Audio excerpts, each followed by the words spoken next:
mbokk yi jërë ngeen jëf seen ànd ak télévision Futur Média TFM ñu am mbégte ànd ak yéen ci jàkkaarloo bi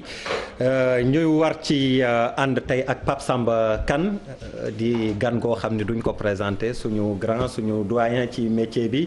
mu war a indi ay jàngat waaye laata loolu dama leen di wanale it Abou Diallo société civile la bokk moom moo jóge léegi ci commissariat yi doon nemmeeku ñi nga xam ni buub nañ leen ci marche ba préfet tere woon fuñ ci toll dinañ ci dikkaat léegi laata loolu Pape Djibril dam lay nuyu di la masawu ndax ba démb suma juumul yaa ngi woon Mauritanie doog a yegsi et vraiment def effort ñëw alors que amoon nga droit 2 jours de repos mais nga ñëw liggéey si. jërëjëf fay di kontaan ci opportunité bi nga ma jox di leen jottali nuyoo waa Mauritanie.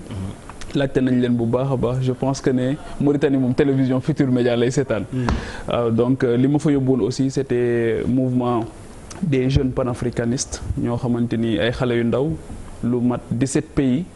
sous la houlette de l'Union africaine daje woon fa mu nekkoon jotaayu xam-xam jotaayu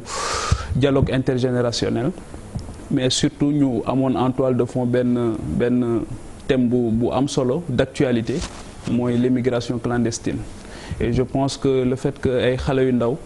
yu jógee ci réew fukki réew ak juróom-ñaar daje woon foofu seen souci yëpp nekk Afrique ak ëllëgu Afrique ñëwoon amuñu lenn lu dul waxtaanee lu dul di def seen décompte macabre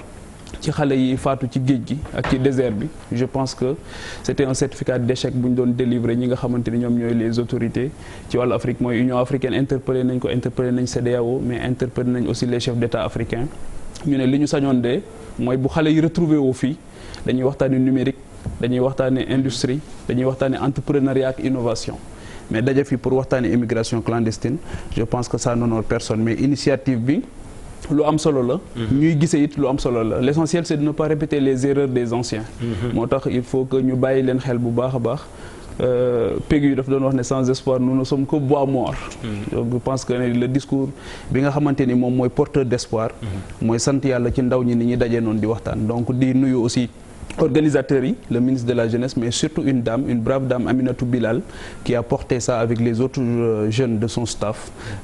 def liggéey bu am solo. alors Bouba Ndour soriwul Pape li nga wax am na solo mi ngi ci régie bi Pierre saa yu paree rek mën na yegg si ñu tàmbali ak donc xew-xew bi ci àjjuma ji mooy marche bi nga xam ni dañ koo mujj tere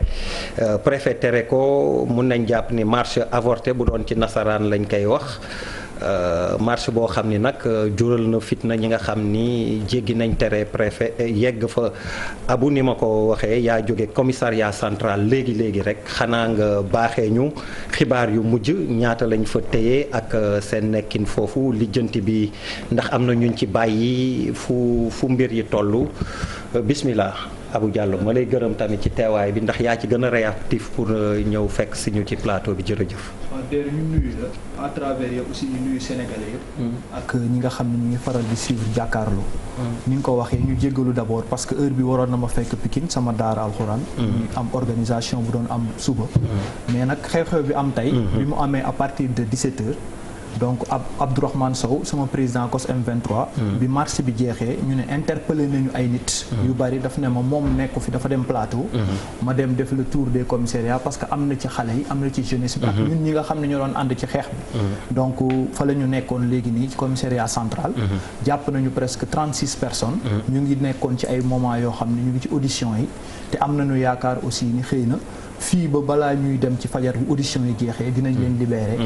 loolu am nañ ci yaakaar bu fekk ñu ngi ci aussi ñaanaale aussi ñu libérer comme niñ ko defee ak Babacar Diop ak 4 étudiants yi nga xam ni benn kii la boo xam ne dana apaiser di waxaale Guy Marius Sagna aussi ak ñaar ña fa des ñu boolewaale ñun ñëpp libéré leen. dinañ dikk léegi ci docteur Babacar Diop moom nga xam ni libéré nañ ko ak ñetti étudiants yi mais ni nga wax Guy Marius Sagna mi ngi fa ba léegi moom sax ci waxtaan wi buñ ci xuusee tuuti dina ci am pàcc bu am solo boo xam ni dinañ ko jagleel ak mouvement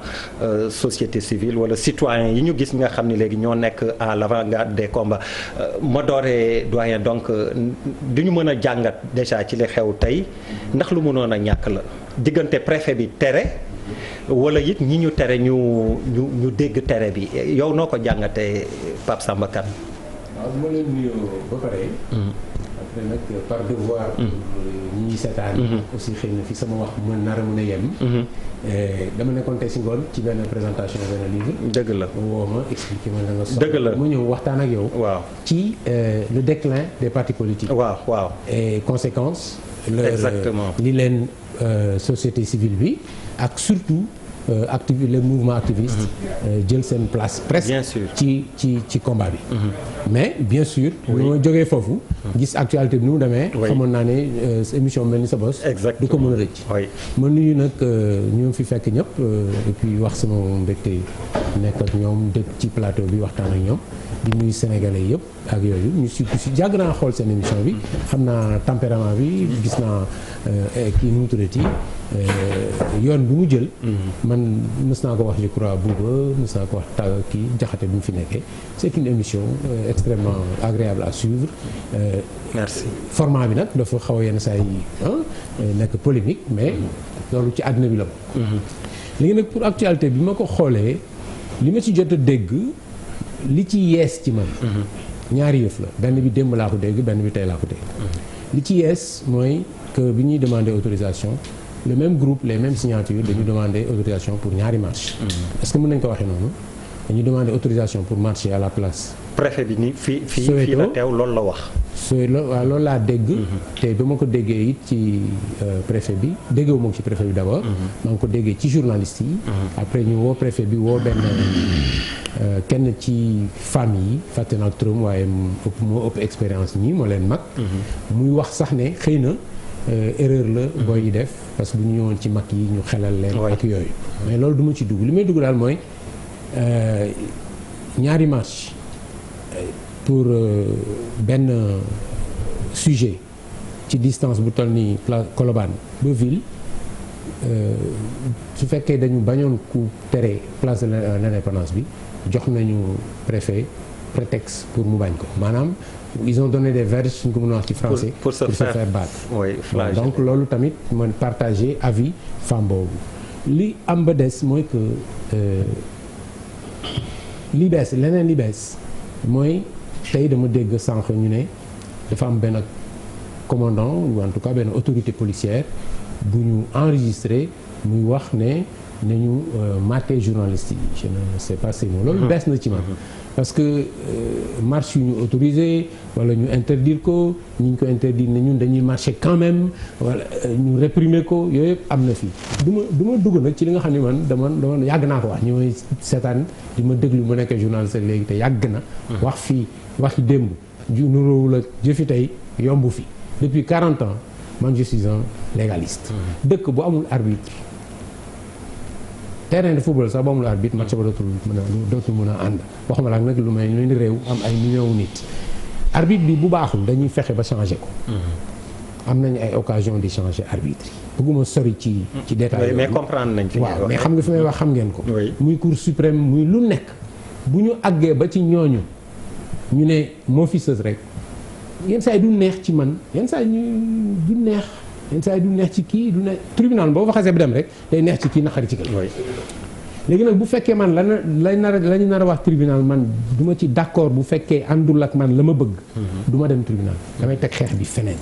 loolu laay parfois di wax nit ñi. au lieu ñu jàpp chaque fois bu ñu soxlaa marche ñu ne nañ fi teggi tey jii arrêté Ousmane Ngom daan naa ko wax sax su lu simple lu banal muy l'aide à la presse. dama ne bala ñuy toog naan ni ñu koy partagé baaxul buñ ko def bu xaalis bi tegee nañu bàyyi ba mu passé ba nga xam ne wala muy ñëwaat dans un an. ñu commencé waxtaan ni ñu koy séddoo. xëy na balay un an dinañ déggoo ci lañ. bu ñu marche amul dara amul ñu ne arrêté Ousmane Ngom bi dem seeti député wala dem seeti keneen di topp nit ñi di leen topp ñu waxtaane ko di ko waxtaane ndànk-ndànk xëy na dindi ko dina gën yomb wala d'accord ci ne dindi ko xëy na du jàmm ñu bàyyi ko dina gën yomb. même dem ci préfet tamit pour loolu la man su ma naree def loo xam ne su préfet arbitré du ma ci d'accord du ma dem ci préfet ba pare assumer nag naka laay doxalee. mais su ma xasee ba dem ci préfet. bu ne maa waaw ma jël bu ne maa déet ma jël parce que nag préfet mënu ma ne déet mënul di ma wax déet tout le temps. préfet mënul di ma wax déet. dëkk ci tout le déet temps. d'accord dégg nañ la Bouba ma nuyu la yaa ngi doog a yegg si waaw dama teel kii de waaw. ngeen ma sacrifié. amul problème jarul expliquer. maa leen di jërëjëf nga xaw a niroog tuuti lug ci ak grand Pape Samba Kane alors Charles naka nga mën a jàngatee ni ñu wax tey marche bi ni mu mujjee lu mënoon ñàkk la des deux côtés nag ndax préfet waroon na tere ñu dégg ko wala it préfet mënoon na bañ tere seet nuñ koy gérer lu ci sax gis-gis. suma gis-gis mooy d'ailleurs on est arrivé dans un moment si àdduna boo xamante ne désobéissance civile mooy daw àdduna gis nañ ko France avec les gilets jaunes beneen affaire maa ngi ko doon wax keroog l'activisme mondial mooy nekk le grand problème de 2020 ak des années à venir pourquoi parce que dafa am benn progression ci société boo xamante ne dafa dem ba nekk benn société digitalisée. Il y a une révolution digitale qui s'est produite sous nos yeux mu gaaw et qui concerne tout le monde les habitudes ont changé léegi dootul dañuy toog di xaar journal pour am élément si tàng-tàng bi lañ koy am si tàng-tàng bi on veut régler le problème donc dafa laaj benn changement de paradigme de tout le monde maanaam balaa nga jóg def loolu lay def da ngay xalaat bu baax am toutes les informations nécessaires parce que tey y a les fake news il y a tout ça mais mu doon aussi bien chez la société civile où de plus en plus war nañ am ñoo xamante ne ay kàngam lañu parce qu'on est quand même dans un pays relativement alphabétisé à un certain niveau même bu ñu xoolee d'accession ba terminal wala yu demee noonu lu bëri daf ñu manqué nous sommes dans un tournant historique et dangereux pour la République du Sénégal te loolu man suma gis-gis loolu laa gën a jàng mooy que dafa am ñoo xamante ne waxin bi du noonu quand on entend un ancien premier ministre tenir des propos yoo xamante ne dangereux. loolu nañ ko denc. pour gis-gis. voilà waaw mais loolu laa lay wax donc quand tu as des comment dire ay activistes yoo xamante ne wala membres de la société civile yuy présenter deux parcours différents pour exactement les mêmes organisateurs mënul nekk faute. Ce n'est pas possible. Ce n'est pas possible. La faute serait trop lourde de ce point de vue-là et mënoo arriver à ce niveau bëgg te battre pour ay nit ba pare nekk incapable d'avoir une certaine lecture juridique de ta démarche donc dafa am loo xamante ne si biir ñu ngi rax loo xamante ne bokkatul si yoon buy jaar yoon donc lu bëri dañ ko war a jàngat et aussi mettre ci lu ma gën a jàng mettre aussi sur notre force de l'ordre dem ba teg leen ci situation boo xamante ne de rupture parce que situation de rupture c'est pas seulement civil ça peut être aussi chez les forces de l'ordre et à partir de ce moment-là il suffit d'un rien et on l'a vu en Tunisie il a suffi d'un rien pour que ça bascule. oui étincelle bu ndaw. Pape Djibril alors li xew tey noo ko jàngee. non ci yow laay ñëw bu ma jéem a centré keneen. mënuma wax ñaari yoon ci kaw gars yi. déedéet li nga doon wax ak lii bokkul ay ca yow laa bëgg dégg loo ci xalaat. alors man je pense que ne. Crise de représentativité moom moo am mooy que ne xëy na institution yi nga xamante ni ñoom ñoo waroon di anticiper ak gérer ay conflits wala éventuellement wala des conflits éventuels ñoom la ñu war a xoolaat tëggaat ko bu baax càmbar ko parce que souvent damay wax ne nan la ñu def ba agsi ci lii parce que ay fin de processus lay den ay aboutissement lay nekk li gën a garaaw nag mooy boo ci xasee agsi on n'est plus à l'abri de rien du tout. xamatoo ci lan la mën a déboucher. donc et à partir de ce moment là acteurs yi nga xamante ni yëpp ñoo ko seq kenn ku ci nekk na xool ban défi la ci am ak ban responsabilité la ci am. et à tout point de vue je pense que Famara Ibrahima Sagna am na chantier yu mag a mag yu nekk ci kanamam. et que yeneen tamit institution yi nga xamante ni. xëy na lii nii ñoom ñoo ko waroon a waxtaanee ba nit ñi comprendre ba nit ñi xam lu xew ba nit ñi seen xol mën a feex parce que li ma gëm mooy nit ñi à chaque fois bu opacité amul rek seen xol mën naa feex bu dëgg bi leeree rek seen xol mën naa feex ba dinañ ko nangu même bu fekkee ne diis na waaye souvent dafay mel ni opacité dafay am ba mooy indi jafe-jafe bi et je pense que ci situation bi aussi bien muy l'attitude du préfet l'attitude des policiers l'attitude des manifestants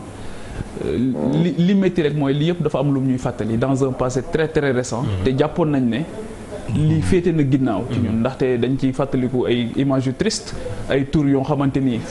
ñoo xamante ni seen tur jóg na ci way wa rafetul ñoo xamante ni xëy na seen tur jóg na ci way wa rafet na am na si ñoo xam sax ñoo ngi barzak fii ñuy wax ni te ci yoo xamante nii rek yii la woon ñu koy bàyyi muy dem di law ba mën a jur loo xamante nii moo tax boo artuwul lekk di nga àtte je pense que ne que les institutions jouent leur rôle. waaw Birima xam nga far daa metti te buggoo wax ka nga faral mere la. dama la bëgg a laaj Sénégal yi déglu ñu waxtaan benn. wax ma ban réew ci àdduna bi la citoyen fa nekk. am droit heure bu leen neex place bu leen neex waxtu bu leen neex ñu def marche réew bu amul administration lu boobu day mën a dox. ma wax la leneen DER damay laaj nga tontu ma ñan ñoo doon marche tey du aar lu ñu bokk. déet fii wuy ma fii moom maay laajte bu ma laaj de. ñoo lànk ñoo bañ. waaw. ñan ñoo doon marche tey place de l'Obélisque ñoo ñoo autorisation marche place de l'Obélisque tey. kii non xaw ma Sénégal yi jàkkaar lañ ne askan wi. yow yaa yor sa kàddu. non naka askan wi la. sëñ yoonu askan wi. ñoom ñëpp ànd. ñooñu amoon nañ autorisation. ñoom ñëpp place ànd de l'Obélisque oui. xam nga nit man soo demee ba jël sama temps di jël ci réew mi man a taxaw ki nga xam ne maa ko fal mu jiite réew mi ma man koo joxar mi ne ko yaa wax nekkoo ci dëgg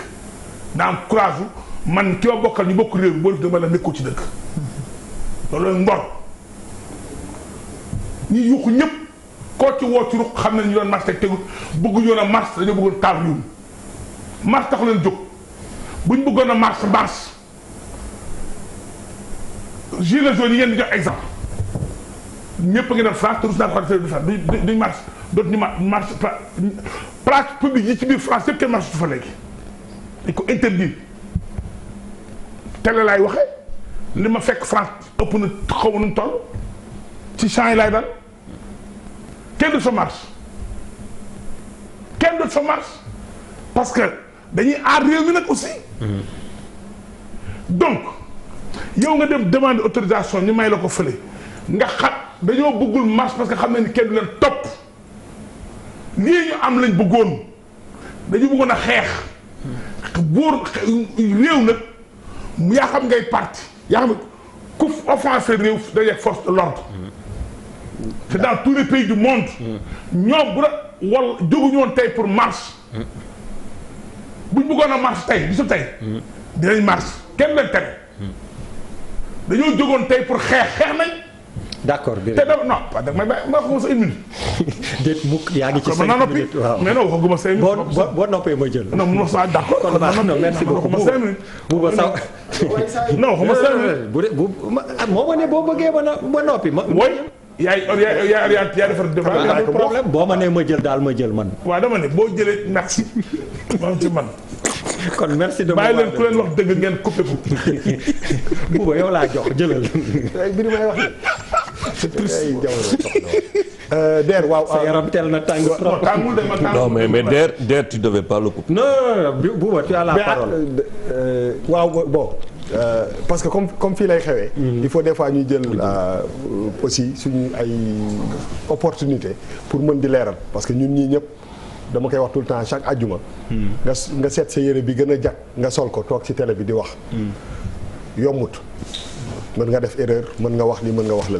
mais aussi na nit ñi bàyyi di déformer propos wu nit ñi xam nga mbirum électricité bi buñ ko yokkee quand même lu sensible la dañuy jël waxi nit man sama waxi semaine dernière bi ñu jël dëpp ko dóor na ci kaw askan bi du ma ko nangu parce que kenn du ma wax loolu ma waxul waaw dafa am solo nag site internet yi bàyyi nit wax dara ci émission ñu dagg ko dëpp ko ni mu ko bëgg a dëkkee sànni ko nit ñi pour mettre en mal nit ñi ak keneen nit fii ku fi wax dara da nga koy assumer loolu dafa am solo te comme fii lay xewee baax na ñu ciy wax xam nga dañuy sant yàlla nag bu ñu toogee ci télé bi wax nit ñi jël dagg mais booy dagg aussi bul jël nit ñi di leen dóor ci kaw askan wi ça c'est important voilà loolu dafa am solo parce que mbirum électricité bi nit ñi dañu am droit pour taxaw ne d'accord ñu loolu ñëpp a ko am droit def maintenant je ne pense pas que ñu mun di tëgg tama pour que ñuy may nit ñi ñu taxaw ci grille palais wala place de l'indépendance saa yu ñu ko bëggee loolu moom quand même il faut que ñu leer ci loolu je pense que coowu électricité bi bu ñu dindee politique def ko teg ko na le man dama doon rêver gis 50 000 personnes place de l'Obélisque ñu taxaw ne Sénégal président Macky Sall ak ministre de l'énergie ak ñëpp d'accord ñu ci jokkum courant bi. yow demoon nga ci. non demuma woon parce que am nañu opportunité des fois même bu ñu demul mën a wax lu ñu xalaat te loolu je pense que chance la quoi donc man li ma xalaat ba xalaat ko mooy il faut pas quand même ñu ubbi endroit yëpp pour que à chaque fois bu amee dara lu yëkkati askan bi ñu dem foofu mais acte bi Guy Marius Sagna ak ñi mu àndal njëkk a posé même bu dee ci wàllum yoon ñëpp d'accord nañ ni am na lu leen ci yoon mayul mais sujet bi mu impliqué war na tax pour man état bi bañ a durcir un peu yoon bi mu leen di teg par contre peut-être ëllëg mu mën a jël ay matukaayam ba nit ñi du ñu egg foofu loolu man je suis d'accord sur ça mais ñi nga xam ne ñoo doon marche ba dem buntu palais bi l'état doit être un peu plus clément surtout pour Guy Marius Sagna loolu moom mooy waxi dëgg kenn du ne Guy Marius Sagna di nga dem taxaw ci palais bi yoon la dañ koy défendre non mais situation bu ñëwee yow yaa ciy am lecture jël sa ay matukaay mais nit ñi bu ñu bëggee vraiment manifester place de l'Obélisque waroon nañu bind demander à ce que ñëpp daje fa ñu wax jàkkaarloog ñi nga xam ne ñoo yor mbirum courant bi wax ak ñoom ne d'accord ñu ci lii il faut mu dakk pour seet ndax marche boobu peut-être que bu amee mobilisation yenn yi dina impacter un peu ci yenn décisions yi ba ñu revenir sur le prix de l'électricité mais quand même affaire bi bu tasee c'est vrai que kenn du nangu aussi peut-être ñuy fragiliser yenn institutions yi loolu moom c'est une réalité. Papis. waaw man de xam nga en termes de marche dama ci am benn constance. pour man xëy na débat muy andi ngay dugg ci biir légitimité bi ou pas il y a de l'insécurité il y a des menaces ou pas mais de façon standard principe marche man dans une démocratie dafa war a nekk lu banal. par contre par rapport à ce qui se passe depuis un certain temps bu fekkoon ne man dama par exemple damay xelal wala ba bokk ci ñi organiser marche bi man si l'État veut m'empêcher de m'exprimer si tali bi dëkk bi yaatu na mu wut feneen foo xamante ni dinaa ko def parce que pour man finalité marche c'est une communication c'est-à-dire déjà la masse pour montrer qu'il y a une adhésion extrêmement populaire sur la cause ensuite pendant la marche il y a la communication avec des slogans une communication écrite quoi boo xamante ni ñi dañ ko gis et nous sommes dans un monde nous sommes en 2019 tu aurais fait une marche sur la plage de Cambérène tu fais 100 000 personnes dina dem ba Australie les gens le verront parce que c'est comme ça que ça se passe moo tax sans être trop bavard nañu xoolaat marche dafa légitime mais pour réussir parce que pour man amul sens nga créer benn marche tu fais même pas la marche tu commences 2 secondes ñu jàpp seen leader yi amul utilité finalement on redevient sur l'aspect on revient sur l'aspect judiciaire nañ leen bàyyi ak duñu leen bàyyi nekkatul la question de tu passes complètement à côté de ton objectif donc man foofu laay waxee en rappelant encore une fois que sur les principes de la marche man je suis intransigeant dans une démocratie on doit organiser les marches parce que dafa bokk ci suñu ay droits. Alors Abou Diallo toi tu nous as donné des nouvelles des manifestants yi ñu jot a jàpp mais là on demande tamit sa position sa gis-gis ci li xew préfet waroon na mën autoriser gérer ko autrement wala tamit ñi ñu tere ni Papis wax mënoon nañ uti feneen obélisque bi ñu ko daan defee pourquoi desuñu fa yow lu ciy sa gis-gis. waaw sama gis-gis en tant que membre force vive COS M23 mooy ñun récemment vendredi passé avec le président Abdourahmane Sow anticipé nañu bi ñu créé mouvement ñoo lànk ñoo bañ donte sax bi ñu koy créé woowuñu composante yëpp mais ñun bi ñu ko yëgee en tant que force vive génn nañu def conférence de presse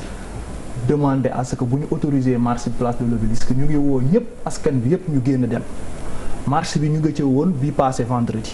mais vendredi bii passé ñu réussir ko gis 3e à Sénégalais yëpp ñëw d'une manière pacifique mais à partir de là-bas foofu la am ñu doon commencer scander nañu dañuy defaat vendredi donc vendredi il faut que ñu demaat mais bi ñu yegg si waatee ñëw mooy li ngeen doon waxaat sànq daf ci am mooy ñun ci suñu biir force vive yëpp laay wax dama koy commencer ci suñu biir foofu ñu xoolaat suñu bopp changer approche fédérer nos forces parce que tout à l'heure grand wax nga ko ne l'expérience peut-être que xëy na am na ñoo xam ne buñ ci nekkoon parce que dañuy fàtte peut-être que d'ici de 23 juin ba tey ñun acteurs yi 9 ans ñun ñoo neewoon jeunesse bi neewoon ci kanam 23 juin mais 23 juin dama koy rappeler tout le temps su ma toog ma ne leen le président Abdoulaye Wade avait autorisé les Sénégalais les 2 camps ñu ñëw buntu Assemblée nationale donc c'était une marche autorisée. mais bi ñu defee 23 juin ba pare après si la ñu ne nañu capitaliser li ñu am fii parce que les étudiants ñi meroon ambulants yi ñëpp ñëw. peut-être que l'État aussi si la jël ay responsabilités boobu la autorisé biir assemblée. wetu plateau mu xam ni lii mu def erreur la si la jël ay dispositions daal di jël ay arrêté jël matuwaayam parce que boobu moo doon état. après si la ñu ne avec Alioune Tine lii nañu ko capitaliser mais c'était pas chaque jour chaque vendredi chaque jeudi léegi si la ñu décidé chaque 23 juin la woon le 23 juillet ñu demandé waat l'autorité mu joxaat ñu place de l'obélisque ñu demaat place de l'obélisque faire passer nos messages leaders yi jógee passer seen message def nañ ci Ziguinchor def nañ ci Thiès def nañ ci Mbour def nañ ci leen ainsi de suite parce que on avait mené une campagne de communication ak sensibilisation mais moment bi ñu toll nii dafa am lu am ci suñu biir ñun force vive bi mooy dafa am désordre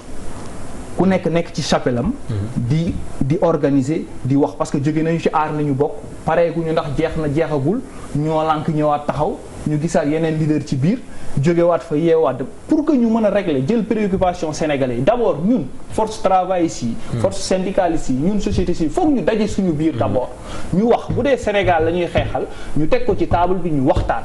parce que dafa am lu fi jot a passé sur l'affaire Mamadou Diop mooy mort bi fi am décès Mamadou Diop ba tey njabootam a ngi toog réglé gu ñu seen problème bi ci topp ñeneen ñi ci deewoon 17 personnes yi am na si ñoo xam ne ba léegi seen famille loolu nekk na ci sénégalais yi te sénégalais xamul violence nekk na ci seen bopp ba léegi di leen travailler moo tax bépp approche boo xam ne dafay indi xeex wala muy mëne loo xam ne day indi xeex dafa war a taxaw ñu xoolaat démarche yi lan la moo tax ñun bi mu amee au niveau de la COS M23 ak Abdourahmane Sow ñu ne on va plus prendre les responsabilités bu ñu autorisé wul ñu bàyyi xale yi ñu dem parce que li xew tey commissariat j'ai vu 36 personnes te Thiès fi may wax nii ñu ngi naan jàpp nañ fa 8 personnes souvent boo ko defee les leaders yi ñu ràññee bu ñu leen jàppee dana am sénégalais yoo xam ne dañ leen ci boolewaale te kenn du leen xam parce que ba fi may wax ak yow nii mënuñu recenser ba xàmmee ñii ak lan moo leen fi indi woon donc insécurité bu amee aussi gars yi dañ ciy duggaale pénétrer waale loolu nag côté boobu mooy ñun force vive yi bu lii weesoo foog ñu waxtaan parce que bi ñuy jël décision bi ne dañuy defaat répéter waxtaan amul ci suñu biir d'abord ñun foog ñu dialoguer entre nous les forces vives bi ci topp mooy le préfet ak état bi foofu dama il faut que ñu interpeller très rapidement waaw. parce que dama bëgg ñu xam ndax ministère de l'intérieur mu ngi liggéey wala liggéeyu parce que bu fekkee yow yaa yor les renseignements généraux de l'état war nga xam nag li xew ci dëkk bi fi tension bi toll ak fi électricité bi toll parce que lii jot a xew nii donc war nañu di anticiper par des préventions di waxtaan parce que bu ñu ne la préfet li ñu wax kenn ñun ànduñu ci ku respecté wul institution mais quand même le préfet am na droit en tant que préfet parfois mu woo gars yi ñu waxtaan parce que chaque fois bu amee ñu génnee policiers yi génnee lacrymogènes yi jàkkaarloog ñoom di xeex foofu muy anticiper yenn problème yi su amee teg les protagonistes bu amul sax mu dem seeti ji ku mel ni Alioune Tine wala yenn kilifa yi ñu dem waxtaan ak gars yi ci diggante bi dina mën a am retrait foofu ñuy privilégier dialogue. alors moom nee na ci boppam war nañu waxtaan ñoom mais Pape Samba Kane li ñu nemmeeku mooy justement dans cette lutte force vive yi muy wax moom la ñu gis en avant mais ani syndicat yi ani parti politique yi moo tax ñuy teg ne Guy Marius Sagna ak mouvement citoyen yi est-ce que dañoo jël wàll wi nga xam ni ak taxawaay wi nga xam ni moom lañ doon xaar ci syndicat ni nga wax ak woy politique yi ba tax na ñoom dañ leen noyé complètement kenn gisu leen kenn déggu leen ban jàngat nga ci am est-ce que du seen déclin wala tamit weddi goo xam ni askan wi weddi na seen ay woy politique. waaw seen émission bi. waxtaan ba la waxtaanee déglu dafay neex. dëggantaan man rëccu ma fi ñëw du tout. parce que liñ fi posé yëpp. su ma ko teglee boole tontu Charles tontu Papis tontu Mbirim xëy na dina joxe benn synthèse bu ma loo xam ne dafa yàgg lu ma yàgg xalaat. ayca bismillah Charles li mu wax dëgg la c'est-à-dire dëkk àddina moo jaxasoo. te ça touche bien à affaire u déclin parti politique yi tax nga woo ma fii. Papis ne moom affaire u marche du si dugg principe am mooy ko daal kenn war. banalité la war a doon. vraiment. te muy dëgg tamit. oui lu tax parce que sénégalais yi seen bopp ñoom ñoo voté constitution bi ne marche bi dañ koy constitutionnaliser. léegi c'est un droit constitutionnel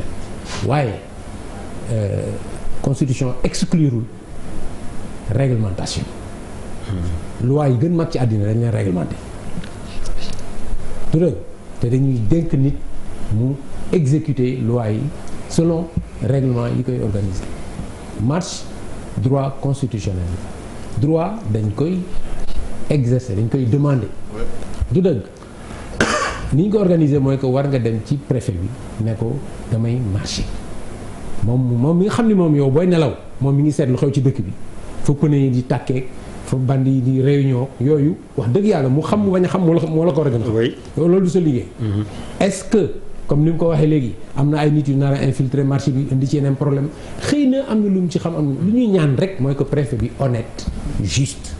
bu gisee lu jar interdire mu interdire bu sul lu jarul interdire mu autoriser marché loolu la ñuy ñaan mu rejoindre li ma doon wax sànq arbitre la yàlla na yàlla def muy arbitrer bien mais bu arbitrer mal it penalty bu ko arbitre bi tiré te penalty amul tam dañ koy dóor bu duggee gagné nañ la loolooy tax stade bi du kenn fa xeex sinon rek nit ñi dañuy xeex arbitre bi fii préfet bi la bu ne nañ dox ñu dox mooy li ma wax sànq donc Papis man ak yow d'accord nañu c'est un principe te dañu war a dem ba mu banal mais banal bi nag mooy xam nga buñ ne c'est un droit constitutionnel dinaa dégg nit ñi di ko wax mooy que nag ku mu neex dox ak fu la neex dox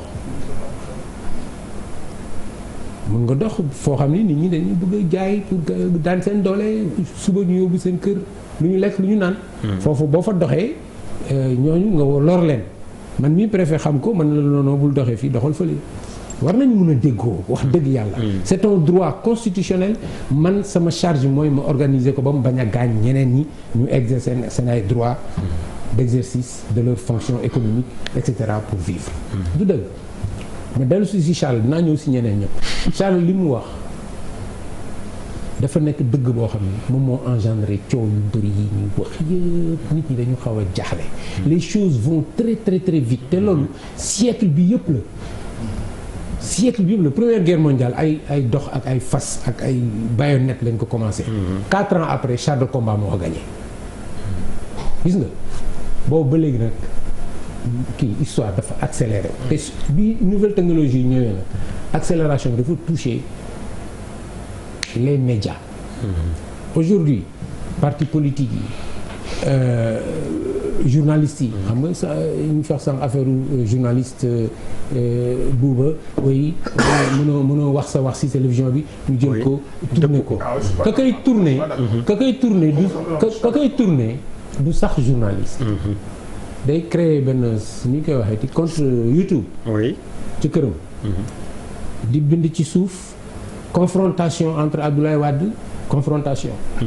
entre Abdoulaye Wade et l'ambassadeur des États-Unis et ñëpp war ngeen ko gis daal di ko publier comme dëgg làkk bi ñuy wax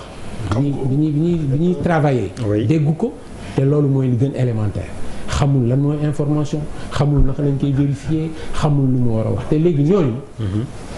ay milliers lañ fi dootuñu 100 200 300 ay milliers lañ léegi nag xam nga da nga may interpeller sur le rôle des citoyens devant les partis citoyens yi seen bopp ñoo war a xàmmee ràññee lan mooy presse ak lan mooy réseau social lan mooy compte YouTube lan mooy vidéo boo defar rek def sa biir WhatsApp mu dem fu ne ba pare tamit première responsabilité nag mooy homme politique ku ñëw fii mbir moo xaw la xoos tuuti attaqué la ci émission bi xaw ma ñongoloor info quelque chose comme woola rek nga ñëw tontu saaga ko ñu publier ko fu nekk sama yaay ne man de journalistes yi ñoo fi wax ne lii ñoo fi wax laal parce que mënul ràññee kan mooy journaliste ak nga désordre boobu moo gën a dangereux ci li am actuellement ci monde bi te suñu dëkk bi ni mu fi dangereux dafa ëpp parce que dafa lalu ci analphabétisme bi parti politique yi waroon organiser société bi raison yi tax ñu yàqu dañoo bari dañoo bëri même mu ci jàpp bi tax Sénégal mu mel nii bari nañ nag mooy que fu nekk doo dajee ko am parti doo ko sax xàmmee mais bariwaay bi ci boppam 300 partis dans un pays de moins de 20 millions d'habitants loolu bokk na ci li tax parti politique yi nga xam ne sax am nañu fulla dëgër am histoire muy parti socialiste muy PIT muy PDS parti yi nga xam ne yàgg nañ fi yàgg boo xam ne am organisation sax ñi ngi commencé jël habitude du parti yooyu ba nga xam ni léegi vide boobu am vide du parti politique kenn dootul xool sax chefu parti wekk ko lool ndax ni nga may toogee jékki-jékki di xaw a am kersa ci yenn milieu yi naan journaliste la xam naa ne am na chef de parti yoo xam ne fi mu nekk noonu la ñuy toogee ci seen ay morom étranger xaw a rus ne damay diriger benn parti au Sénégal parce que da nga koy wax ñu gestu ne kan mooy naatangoom ñu benn waaye yoo xam ne ku ñàkk solo mel ni man amul militant amul siège sax bu ñu mën a wax ne am na ko ba pare nekk parti loolu su amee parti politique yi dañuy ñàkk fayda waxuma nag affaire u démocratie représentative bi nga fi tudd nit ñi dañ ko wóolootul te ñun dañu nekk ay africains yoo xam dañu jéegaani ay système démocratique dañ ko jéegaani ba pare bi ñu ko jéegaani indi ko yeesaluñ ko jëluñ ko adapté ko si suñu culture am na yoo xam sax neexul wax si dëkk bi actuellement parce que boo ko waxee rek dëkk bi yëngatu mais dëkk boo xam ni bu ma Ndour nekkee au pouvoir ñu daanele man bu ma ñëwee remplacé ko tali bu mu fi defaloon tuddee ko Birima mën naa leen changé tur ba lu mu fi commencé woon defar àggul ma baa ko noonu ñu ne éléphant blanc la woon du àgg dëkk yooyu war nañu seet est-ce que sama xarit Amadou Lamine Sall mos na ko proposé est-ce que duñ fi supprimer ay élections yu am compétition yu demee noonu c'est-à-dire def benn mandat de 10 ans yow benn mandat de 10 ans 8 7 ça dépend lu ñu d'accord rek yow mi nga xam ne gagné nga tey jii dootoo am challenge gagné mbaa ñu gagné la yow boo fiy jógee yow bokkatoo ci élection dañ koy organiser te doo candidat yooyu la ñu war a waxtaanee. mais grand dañu régler problème 2 mandats yu bari. waaw foofu la ñu toll. xam nga 2 mandats yi bu ko. 2 mandats yi nag. 2 mandats yi nag li ma ciy wax. bëggoon naa tudd sama chronique ci affaire électricité ma bàyyi ko. ba benn nit bu njëkk wax loolu laa def benn chronique mais bu ñu kenn installé léegi nekk na débat. war woon nekk débat parce que boo ko waxee xam nga lu ñuy tontu. Macky Sall waxoon nañu ne de def 7 ans ba pare def kii ba pare def mais bii pas Macky Sall waxuñu dara. suñu constitution moo ñu wax. Macky Sall daf ñu ne woon sur la base d'une constitution qui lui donnait le droit de faire 7 ans dinaa def 5 ans. mujj ko def li tax mujj ko def ak fi mu jaar yëpp duñ ci revenir. waaye fii nii bii nii ñaari mandat la war a def. moom waxuñu ko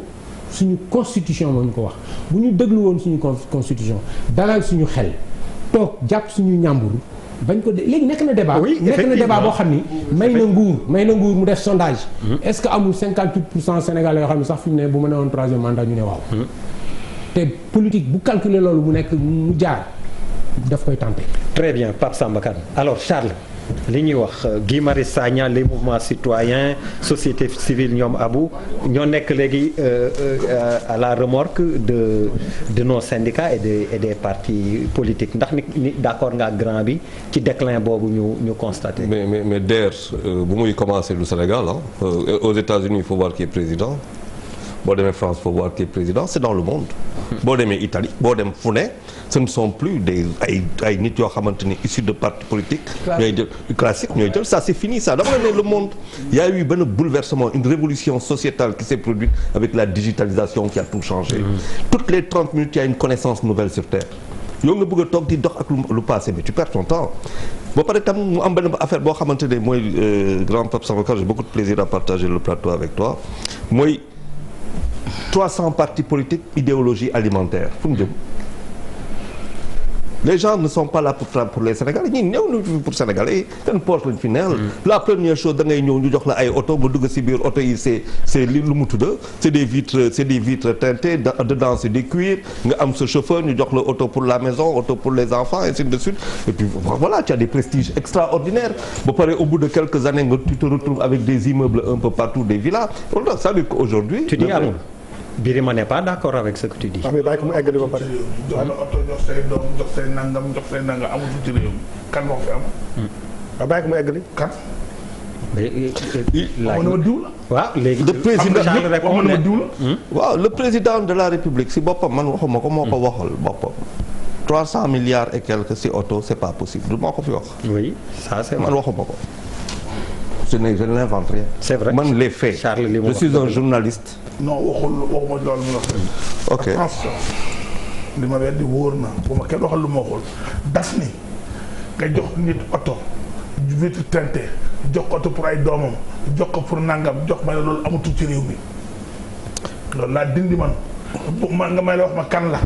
ok donc. ma xam nga naan la diw la kan la. affaire bi du ñun ñaar Birima affaire bi du ñun ñaar affaire bi am nga ministre am nga fii et je l'ai toujours dit il faut qu'on repense la politique dans notre pays il faut que nous repense l'économie munoo am. il fallait le faire quand tu étais au pouvoir. c'est dommage. waaw tu l'as fait ab nga nekk opposition. waaw xam nga après tax dinaa si ñëw c'est vrai que Abdoulaye Wade est l'un des plus grands hommes et des plus intelligents de ce pays parce qu'il avait réglé le problème de la grève rien que le port d'un brassard règle tout le problème. xam nga boo taxawoon tey ne population sénégalaise dama bëgg lundi mardi mercredi yéen ñëpp ngeen sol lu weex ba presse internationale ñëpp gis sénégalais yi sol lu weex pour manifester leur désaccord tu commences à gagner des combats tu sais les intelligences elles sont là elles sont très vives. Wade bi nga xamante ne ñoo àndoon ba muy daanu xam noo ko daaneel aussi dama lay wax rek DER. le vrai problème de nos partis politiques. mooy que ils sont finis te xamaguñu ko. non ñoom xamuñu qu'ils sont finis dafa am derrière benn nouvelle vague buy poussé. benn bi ca la diaspora boo xamante ne des gens éminemment intelligents nekk si ay domaines yu am maanaa sonn si jël seen xaalis di ko yónni Sénégal te dara du fa am lu yoree dëkk bi. c'est pas l'économie de ce pays moo yor dëkk bi ce sont les 3000 milliards qui rentrent par an dont 1000 et quelques milliards par le service normal de transfert les banques et ainsi de suite beneen bi underground muy 4000 loolu moo yor dëkk bi ñooñu ils sont fatigués ba pare mu nekk une deuxième ou troisième génération qui ne se sent plus tellement sénégalaise parce que c'est des enfants français américains yor mentalité googu donc le pays va forcément changer il y a une vague boo xamante ni mu ngi ñëw et je parlais de l'idéologie alimentaire mais nañu xoolante tous ces jours si lu ñuy wax les hommes politiques yoo xamante ne doon toog di wax mais ils ne parlent que d'aliments. Et pour eux. Oui. Quand un problème comme l'électricité se pose ñun ñu toog di wax électricité aucun parti politique c'est un débat qui ne l'intéresse pas on ne dit pas aux partis politiques de s'attaquer au gouvernement mais il faut s'asseoir peut-être voir avec le gouvernement am na problème boo xamante ne xëy na am nañ ko parti politique yi wax si opposition ak pouvoir ñu xool comment on peut solutionner ce problème-là si tant est que le Sénégal forcément tey parce qu'on a des rendez-vous il faut que ñu waxante si biir on a les Jeux olympiques qu'on va organiser avec ban xaalis lañ koy organiser fan la ñuy def xaalis boobu ce sont les gens qui vont venir nous donner des milliards pour qu'on construise des terrains. On a un bateau qui est là que boo xamante ne il y a au port il y a un monsieur Saoula Cissé boo fi ñëwoon il a fait un excellent papier qu'il faut lire mais comment ça se passe dañ ko prêter wala dañ ko louer et ainsi de suite il y a tellement de choses yoo xamante ne faaw ñu toog ñu wax ko mais l'opposition fa lañ koy xaar l'opposition on attend sur des questions économiques très très très fortes est-ce que les politiques prises par le président de la République par rapport ay orientation économique ay defar ay construction infrastructure est-ce que loolu dañ ko soxla beaucoup de questions légitimes mais beaucoup de questions la Bouba lan mooy sa gis-gis yaa Charles laay bañ ngeen ping-pong may la ñeneen ñi ñu mos dinaa yegg si ci yow mais Guy Marius Sagna li muy def nii te ñu ci doon xaar ni may wax parti politique syndicat yi mais il faut faire quand même la part des choses je pense que quel que soit xeer yi ñuy sànni des fois politiciens yi lu bëri quand même soxla nañu politiciens yi ñu exister soxla nañu parti politique yi muy am alternance ci biir parti politique yi moi je suis pas trop d'accord si li Charles wax parce que boo xoolee parti yi fi gën a mag seen problème yii gën a mag mooy que ba léegi ña ngànkoon parti ñoo ko téye bañ ko bàyyi moo tax on n'a pas réussi à peut-être renouveler le PS l'AFP ñi nga xam ne quand même bu président Macky Sall taxawee ànd ak ñoom am nañu parti bu rëy institution yi gën a mag ci dëkk bi muy assemblée nationale muy kii au conseil c'est des institutions yoo xam ne presque dañ leen taillé sur mesure yoo xam ne quand même ñi ko yore ñi ngi def politique depuis 30 depuis moo juddoo ba léegi oui 40 je ne pense pas que ñooñu jóge nañ fi boo jëlee tey jii nii ki nga xam ne moom moo yore mu dialogue politique bi politicien la yàgg na ci politique bu Sénégal Famara Ibrahima Sagna presque depuis 30 ans ëpp na ko voilà exactement donc je pense que jamono toll na foo xam ne aujourd'hui ñu mel ni Guy Marius Sagna Fou Malade Thiat bu Y'en a marre keneen ak keneen ñooñu dañuy exister quel que soit configuration yi parti politique yi am parce que jamono moo toll foofu mais loolu waruñu pour man danger bi moom mooy que ñooñu seen mission ñu fayir ko bay nekk ñu représentatif bay war a mën a prétendre à diriger quelque chose parce que foofu la problème bi di amee ñi nga xam ne dañ fi nekkal askan wi dañu war a aussi nekk fi askan wi bañ a nekk des opposants yoo xam ne dañu làqu ci société civile bëri na ñoo xam ne aussi des fois quand même tu te poses la question à savoir est-ce que ñii ci société civile lañu nekk wala c'est des opposants parce que voilà c'est des politiciens peut-être yu déguisés pour man parti politique yi pression bi ñu leen war a teg mooy que ñuy renouveler wu parti yu ba commencé nekk ay parti yoo xam ne du ki ko formé moom moo fay nekk pendant 50 ans loolu la ñu war a peut-être xeex mais pour man existence su parti politique yi dafa war a am doole effectivement 300 partis non am na ñoo xam ne dañu ne parti lañ mais c'est même pas des partis politiques voilà donc pour man bu ñu nee 300 da ngay jënd 4 wala 5 yoo xam ne ñooy vrai parti pour ñi ci des ñëpp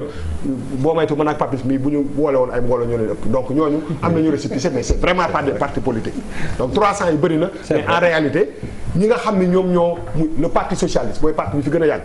mais dafa war a dund mais li war a dundal parti socialiste dañ ko war a ñun dañ ci war a nekk le PDS dafa war a dund mais liy dundal PDS dañ ci war a nekk mais bu dee Moustapha président Moustapha Niasse bu dee Aminata Mbengue Ndiaye bu dee président Abdoulaye Wade ba léegi ñoom ñooy nekk di téye sooklu parti yi gën a mag ci Sénégal mais ça pose un problème parti yi renouvelé wu te képp ñëpp ñi fa nekkoon nekk ñu am ambition nekk de potentiel leader gis ngeen li ci arrivé. Oui. Donc finalement on refuse aux partis politiques ñu développé wu donc li Charles doon wax ok xeex bi ci tali bi baax na mais si biir politique bi alternance boobu gars yi dañ ci taxaw nekkul moo indi problème yu bëri bu gàkku demee def Khalifa Sall dem ak keneen est-ce que ci biir parti yooyu bu amoon li ñu bëgg dëggantaan te ces gens là quand même mënoon nañu peut-être jël relais bi et ñi nekk ci kanam bu ñu leen bàyyi ñu dem loolu mooy problème fondamental et on a besoin de ces partis politiques là parce que am na ñoo xam ne aussi quand même politique la ñuy def te politique yooyu mënuñu leen ci dindi ne bon ok un Guy Marius Sagna ok jàpp nañ ko ñaari yoon ñetti yoon gars yi am nañ sympathie après on commence à penser que moom moo war a xëcc les politiciens vers ça man ce truc de l'électricité la man politiciens yi intéressé wuñu ma ci sax sénégalais yi ko war a gàddu wuñ ko sax ni ñu ko war a gàddoo dañu waxante dëgg aussi ñun aussi dañoo war a xaw a xoolaat suñu bopp gars yi bu ñu amee problème liñ ci war a def diñ ko ci def parce que il faut pas ñu jiital gars yi rek ñu dem taxaw def marche ñun ñu toog suñu biir kër yi naan d'accord ñun aussi la ñu war a def defuñu ko Sénégalais yi la ñu war a def defuñu ko parce que bu fekkoon ni problème électricité bi metti na leen dëggantaan tu vas avoir 500 000 personnes ci biti am na ñoo xam ne seen buntu kër lañ nar a toog takk ay brassard bu Sénégal di football fii dañuy dem final coupe d'Afrique boo génnee ci biti xam ne Sénégal mu ngi final coupe d'Afrique parce que ñor na leen mais lu leen ñorul c'est bien boo bu wenn Bouba Ndour toog fii di wax ni dugg na fii te jaralu ko mu taal otom wala mu sol dàllam dem taxaw ne lii courant bi ñu yokk d'accord alors avant Pape Djibril donc Birima vas-y xam nga man j'ai pas compris li ngeen di wax quoi da leen bu leen jàppee ne Sénégal yi libre ñu leen nax seen bopp Sénégal yi ay Sénégalais sont libres pourquoi vous ngeen bëgg a gëmloo Sénégal yi dañoo contre 100% amul kuy nangu yokk mais Sénégal mën na compréhension envers le président de la République nangul leen loolu Sénégal yi aussi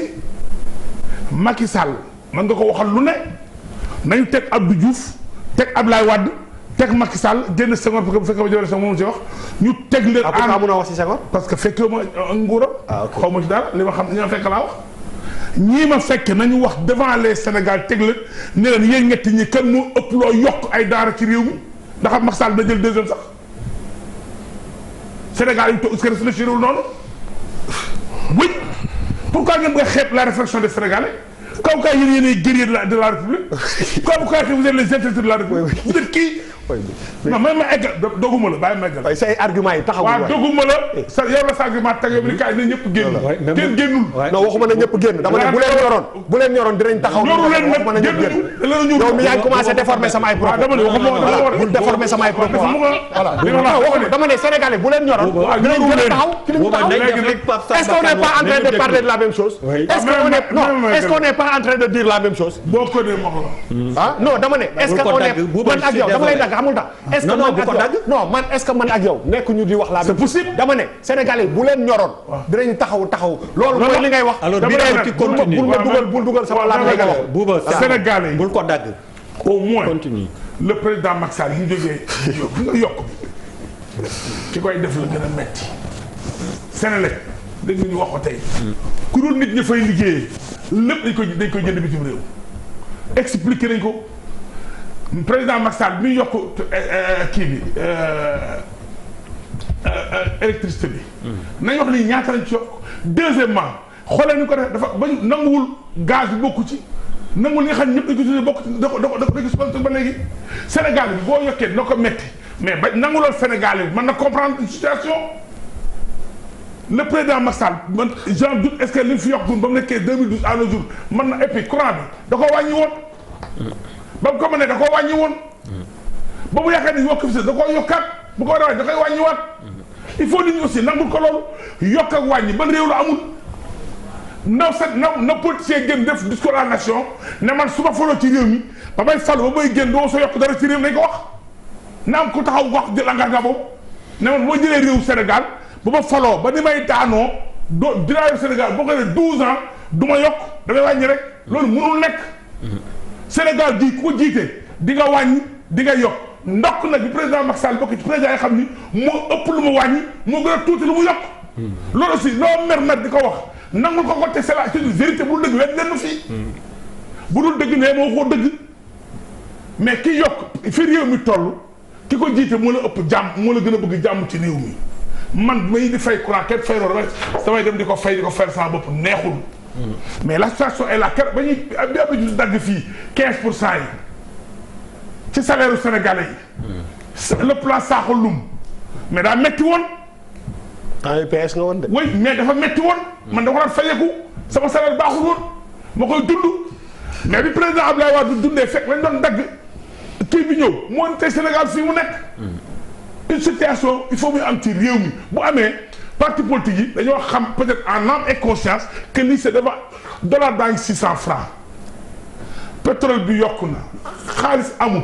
ñu yokk ci tuuti kan la neex kenn même koy yokk neexu ko mais il faut nit ñi aussi mënu leen tere nit ñi dawal compréhension maintenant ñiy marche man bu doon dañuy marche en âme et conscience wallahi bu doon dañuy marche parce que courant bi rek moo leen ñor kon sama xol sedd sax na. kon ni nga dem non man du ma marche parce que damaa nangu dama gëm yàlla ndax ñi mun may wàññi dama wàññi Birima la même en tant que syndicaliste tu es interpellé. waaw dama nous sommes man centrale syndicale. exactement adjoint laa fa. dégg naa. mais donc moo tax li ngay wax duñ ko mën a comprendre tamit. kii wax. ñi seeti woon synthèse la le syndicaliste la man naa topp syndicaliste boo xam ne syndicaliste la bu subaa nga ne ci opposition bi sànni xeet booy politique day politique kaay wax la ñun waa synthèse mais dina étudier situation bi moo di gën a ba après le bureau confédéral ñu xool foofu. waaw yow de buñ la woowee ci wax courant bi doo ci wax. man li ma garaw ci Macky Sall farale mosoo garaw fenn. université may dégg. bokk naa syndicat yi ëpp lu mu dem grève man te ki ma doon grèveal ñoo bokk parti. ki ma ëpp lu ma xeexal ci Sénégal maa ngi ñoo bokk parti. devant tous les Sénégalais ba yóbbu ma tribunal yóbbu ma gendarmerie c'est devant tous les Sénégalais kon loolu bàyyi leen wax yooyu nit ñi am nañ ngëm-ngëm man président Macky Sall laa àndal moom laa gëm bu defee lu baax dama koy wax fi bu def bu defee lu baax dama mais dama ni Sénégal yi mënuñu ñàkk a mën a may Macky Sall quand même mu gérer situation bi parce que nag ba mu neexee da koo gérer woon ak ñoom et puis yéen ñi di marche pourquoi Macky Sall wàññee du ngeen taxaw tàcc ko ne oui monsieur le président félicitation def marche ko gërëm ko mais daal balaa ngeen a yuuxu rek da ngeen dur ay bomb mais non attends gor bu dee bu méttee non même rek gor bu dee bu méttee nga saaga nga xas bu defee lu baax da nga koy gërëm loolu démocratie dégg nga voilà s'il te plaît mayal Pape Djibril mais Charles vraiment une minute ma jox Pape Djibril s'il te plaît rectifier xam nga économie bi dans le monde les prix des matières premières se sont effondrés cacao daanu lépp daanu partout dans le monde il y a aucune raison qui te pousse à augmenter les prix c'est-à-dire dëkk yoo xamante ne la chute vertigineuse du pétrole daf leen gaañ mooy les pays producteurs de pétrole particulièrement en Afrique Gabon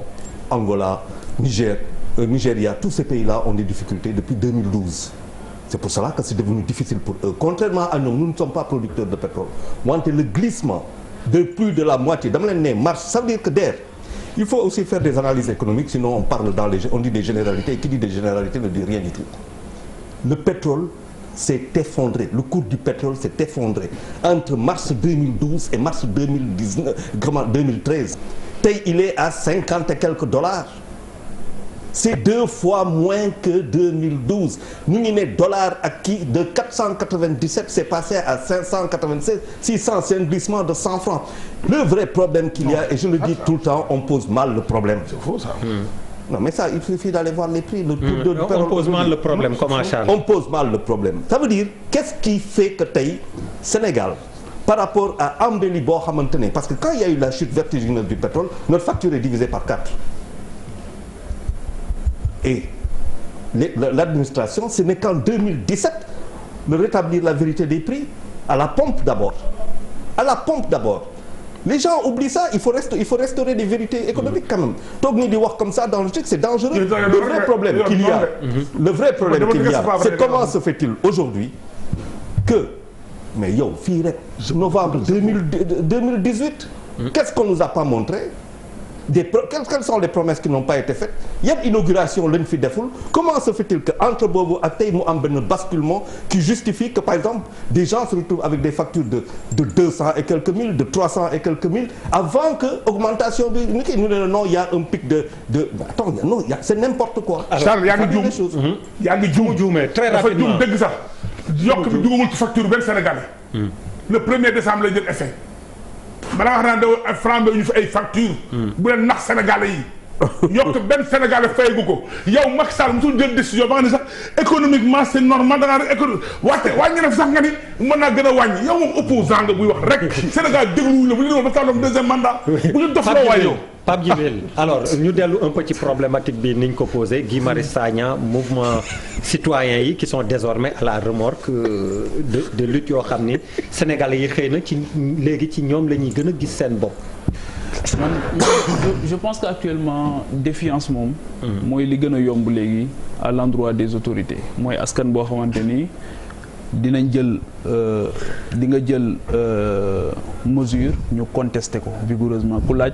ku yabu laaj Emmanuel Macron. Voilà. waaw nga xamante ni de plus en plus loo def ñu ne dollil. loo def ñu ne dolli loo def ñu ne dollil réclame boobu aussi kenn mënu koo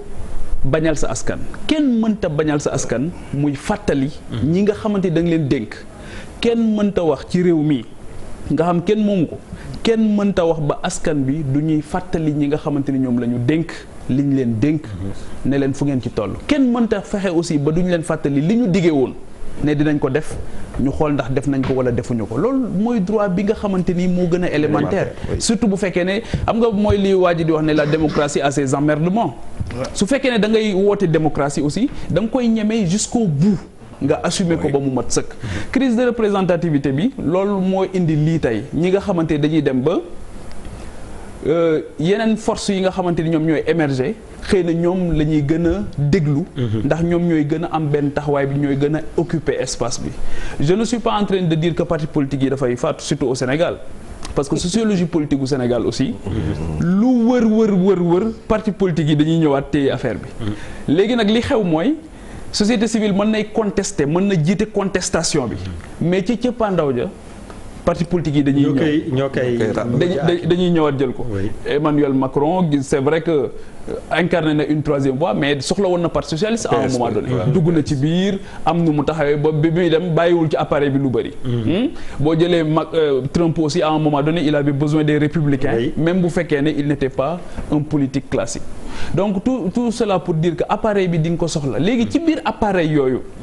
nga xamante ni pour man c'est très sérieux et aujourd'hui on devrait même réfléchir sur une haute autorité de la démocratie boo xamante ni moom mooy topp parce que le ministre de l'intérieur justement à ce ci côté boobu aussi dafa mel ni liggéey bi mu ci war a def dëgg dafay jafe mu def ko peut-être qu'il peut pas être juge et partie ndax moom tamit dafay bokk ci parti politique mais est-ce que y a un contrôle financier au niveau des partis politiques est-ce que le renouvellement au niveau des partis politiques dafa bokk ci cahier de charge yi nga xam ministre de l'intérieur boo demee wut parti politique dañ koy am amoon parti yu bëri tas le finance non soo amoon parti yu bëri le financement des partis politiques parce que bu fekkee ne da ngay topp ay associations yu ndaw di leen def ay enquêtes de moralité di xool société civile boo xamante gis nañ fi sax agrément société civile boo xam retiré nañ ko fi seen licence yaa ngi dégg topp leen mais parti politique yi cahier de charge yi nga xamante ni dinañ ko wax ak ministre de l'intérieur et ma jàpp ne tey dans le budget du ministère de l'intérieur am na ci wàllu woo xamante ni dañ ko koo jagleel rek ngir mu def liggéey boobu parce que ñi nga xamante ni ñoom ñoo war a xëy yor réew mi baax na aussi bu ñuy tàmbali di yëngu ñu leen di contrôler ndax xam fan la ñuy jëlee seen xaalis xam ñan ñoo fa nekk xam yenn xeetu nit ñoo fa nekk xam lan la ñuy yëngu parce que lu ko mooy bés bu ñu demee ba téye li nga xamante ni ñëpp a ko bokk mais lu ne mën na ci xew donc pour man en amont il y a un travail à faire et si ce travail là est fait pour man bés boo xamante ni ñoom ñoo ngi dem bay jot réew mi problème yu bëri dina am loolu tamit mooy indi la question du profilage ñi nga xamante ni ñoom ñoo nekk ci parti politique yi les businessmen parce que y a des gens qui disent que dama investir dama joxe kon la contrepartie elle doit être directe fan yi yëpp loolu gis naa fi koo xamante ni mu ne gis naa fi koo xamante ni keroog tamit mu ne président servir na ses premiers compagnons gis naa fi koo xamante ni nee na damaa def nangam donc yooyu yëpp pour man dafay ñuy indi ci beneen problématique mooy la conception qu'on a du pouvoir la conception qu'on a de l'appareil d'État yooyu yëpp tamit dafay nekkaat ay questions yoo xamante ni bu ñu jëlee sunu bakkante ko fële wax rek te yàlla tax c'est des problèmes yoo xamante ni tax na li ñu doon xeex 1960 am na ci yoo xam ñoo ngi koy xeex ba tey tax na tamit la ñu waxoon ci wàllu justice naan Senghor a jàpp Mamadou Dia mais loolu la ñu wax ci Abdou Diouf ak Abdoulaye Wade loolu la ñu wax ci Idrissa Seck ak Abdoulaye Wade loolu la ñu wax ci Macky Sall ak ñoom Khalifa Sall te loolu pour nga dindi ko ci bopp sénégalais yi ci la perception les grands rapports du monde dans tous les domaines c'est des rapports qui sont basés sur la perception donc la perception elle est importante surtout en démocratie donc nag léegi nag ñun ñooy tànn DER est-ce qu'on veut être dans une démocratie boo xamante ni dafay évoluer ñu koy càmbar di ko évaluer wala ndax dañoo tànn beneen type de gouvernance boo xamante ni pëcc xoola acteurs yi lu leen neex def loolu tamit bu fekkee ne mën nañ ko tànn ñu tànn ko alors pas pour te conforter je dis toujours la perception est plus fort que le fait oui que la réalité alors très rapidement sa virgule bi avant may dugg virgule bi non ma ne ko moo tax ma ne ko kii virgule ko gaaw xam nga paa yi nga xam ne dañu toog ci parti yi si la nguur gi sukkandiku pour taxaw pour te dire que loolu c'est une réalité alors ci parti yu mag yi imagine nga ñuy toog fii yëpp tey ki li wax mooy dëgg de noonu la war a mel mais Aly Ngouille Ndiaye tey vérifier ay parti ne nekk leen ci yoon. dañ leen di seet daal lay arrêté rek. ba indi ko jàkkaarloo dafay. nga xam non mais il a parlé d'une autorité de la démocratie. man waxuma lool de. dama ne boo fi tëjee parti réew mi yëngatu. mais bu dee ci yoon la non wuy ma non Birima lu ñu teg ci yoon yaa njëkk a taxaw Birima lu ñu teg ci yoon kaay ma wax la tamit ku ñu teg lu ñu teg ci yoon sénégalais yi duñ ko bañ suñu xamee ni ci dëgg ak ci yoon rek lañ ko teg pour préciser foofu xam nga tey jii gis nga transparence opacité souvent moo yëngal mbiri suñu borom sax bi muy wàcc Adama ci kaw suuf dafa consulter malayka yi yàlla suñu borom dafa wax yonent bi nekkoon les choses qui concernent les affaires dans l'espace public day ci consulter ses collaborateurs biñ naan parrainage buñ ko defee day dëkk bi day yëngu on a imposé des règles yoo xamante ni pourtant jàll na les gens ont adhéré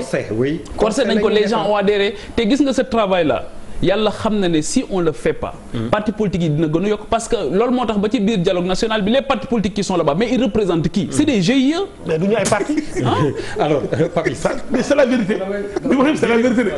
mais dindi ko mooy le problème ñu si gën a bëri ñett ñu si gën a bëri moom lañu am Bouba Birima il a raison mais à toi damay rebondir sànq ci en rapport avec li ñuy wax li mooy bu muy wax ne cette fois-ci suñu constitution moo wax ak ñun la question du mandat donc ça ne doit même pas faire l'objet d'un débat mais bu ñu wootee si pléthore partis politiques yi mais c'est des partis qui sont dans la légalité administrativement parlant xaw ma ndax vous êtes conscient de ça ça veut dire que man tey mënu ma ñëw taxaw sama ne dama am parti te yoruma document bi le document il est validé par la personne ressource quoi qu'on dise qu'il y ait 70 millions de partis c'est légal maintenant le jeu de la démocratie mooy légalité ak le principe de la majorité mooy bokk ci fondamentaux yu tey donc c'est pas dama ci glisser parce que ça m'a inspiré pour revenir à l'essentiel la question principale ay Guy Marius Sagna dina amaat sous d'autres formes parce que Charles mu ngi koy wax sànq désobéissance civile c'est un phénomène mondial aujourd'hui li ko waral c'est extrêmement simple c'est la succession des échecs des politiques sur l'ensemble de la gestion de façon sociétalement parlant loolu mooy la réalité li ko renforcer aujourd'hui mooy que un petit garçon de 5 ans peut parler à un président indirectement c'était pas le cas massification yi wax nii avant mais tous les médias étaient contrôlés directement ou indirectement par les États day am lu am ci dëkk bi ñu étouffé ko. on oriente l'information ce n'est plus le cas. le monde est devenu benn centre boo xam ne tout le monde se retrouve dedans. bu dee waxee ma dégg ko bu c'est devenu une maison pour tout le monde. li ma bëggoon dolli juste rek si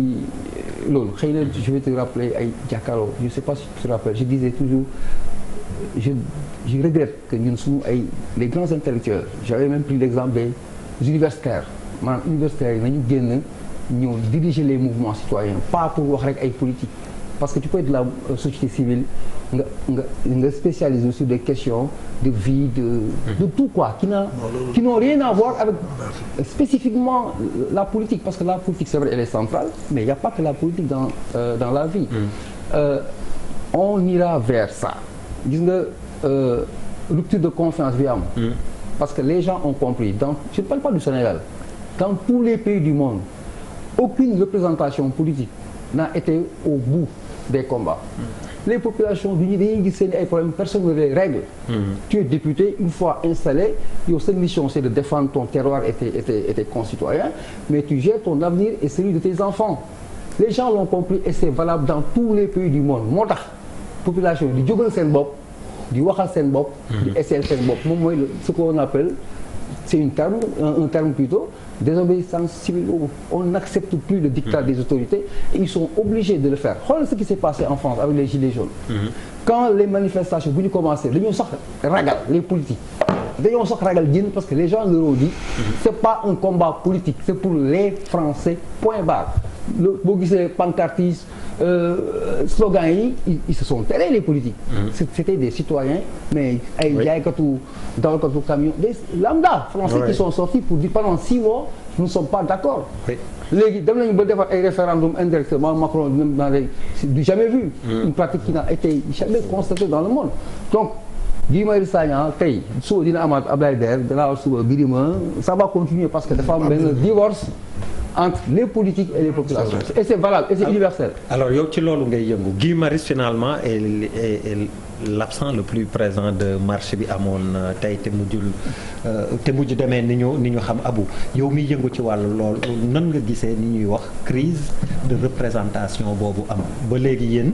dafa mel ni askan wi yéen la gën a jox bopp ñoom Guy Marius mouvement bi que parti politique. oui parce que li ma wax sànq rek lay ñëwaat mais ñaari camp fépp de forme waxtaanaat parce que yéen a ngi jël exemple ci Guy Marius.